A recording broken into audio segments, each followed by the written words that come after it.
Efa ndresaka an'izay tontolon'ny fanabeazana izay ihany tsika dia totosa ihany koa ny fanaovatso ny mpiara-miasa teo amin'ny association des amis de l'autiste sy ny ministèren'ny fanabeazam-pirenena ny votoatin'izany fanaovatso ny mpiara-miasa izany moa dia ny fanomezana tany ho an'ity fikambanana iray ity ahafahana anorina toerana lehibe hitezana ireo autiste ny autisme dia tsy aretina velively raha ny fanazavan'ny tompona andraikitra ary manentana ireo ray aman-dreny mananjanaka toy izany ny tompona andraikitra mba hanantona ireny ivitoerana fitezanana ihany koa fanabeazana ny ankizy manana ny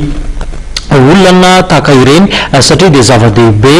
ny fiarahany miaina amin'ny rehetra ary tsy tokony avahana araka ny fanambara teo mikarakara hetsika moa zany izy ireo amin'izao fotoana izao dia ny fananganana ivitoerana ho an'ireo autisme eto Madagasikara ary tsy ho ela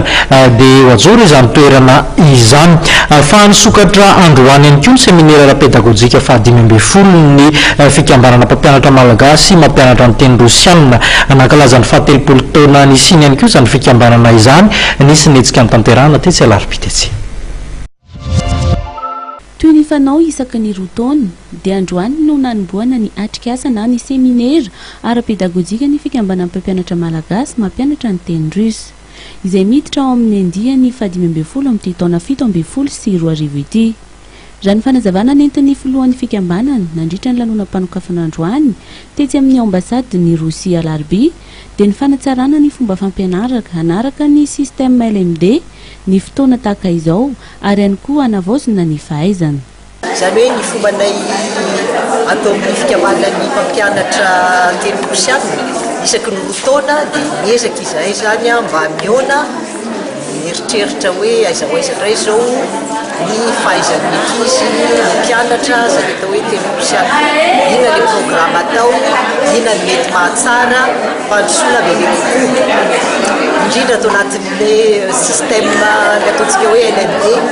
licence master doctorat rehefa tonga ny ambaratonga ambony ny mpianatra dia tokony maraka zany atao hoe fampianarana amin'ny ambaratonga ambony. Izany ty amin'ny fampianarana ambaratonga fototra sy eo tenatenany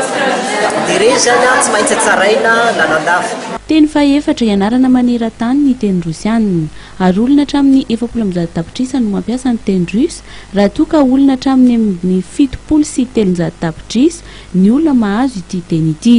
Araka izany manana ny lazany sy ny anjara toerany ny teny rosianina. Eto Madagasikara efa hita mivelatra izany saingy ny eo amin'ny lafiny fampianarana no misy indrikely satria raha lycée 9 teto Madagasikara teo aloha no nampianatra azy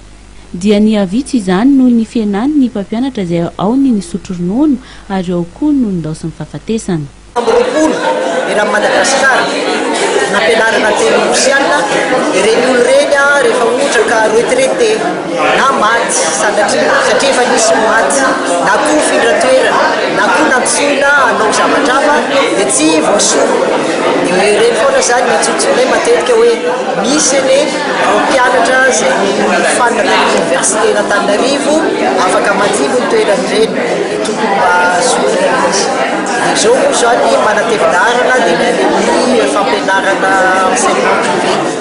Aritra 2 andro ity séminaire-ny mpampianatra rosianina malagasy ity ary eny amin'ny université Antananarivo no anohizana izany raha toa ka teny amin'ny ambasady no nanokafana ity lanonana ity.